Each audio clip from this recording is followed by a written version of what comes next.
Not a lot of information can be attained over the CyberCaliphate and exactly who is behind it, but of course people can obviously see that it is a part of ISIS. The group has been and continues to recruit hackers in order to cause damage and spread fear through the cyber world. Another thing that they can do with online hacking of social media accounts is to promote the caliphate and recruit members while at the same time continuing to project their power and threats.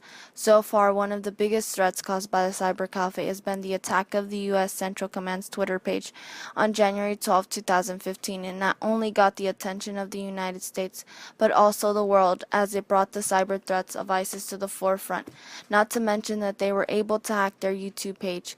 They seem to have planned the attack perfectly with President Obama's security cyber speech, which added to the effect it had on the people.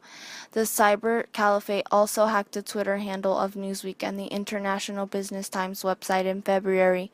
In the nation alone, Cyber Caliphate has hacked at least 2 local U.S. news stations, one in Maryland and one in Albuquerque, as well as a non-profit group supporting military spouses and even directly threatened the first family. A large and influential French TV network TV5 Mon was taken off the air when it was hijacked by Cyber Caliphate. The network was unable to produce live programming for hours and it was being replaced by a message JESUISIS. Military spouses are the latest target of the hacking group, describing itself as Cyber Caliphate, which they did through the Twitter pages that we discussed earlier, and the following pictures are screenshots from the pages that the Cyber Caliphate has hacked so far. The threats are unbelievable, and they included pictures showing U.S. personnel in a command output and military documents suggesting ISIS sympathizers had somehow infiltrated military servers and installations.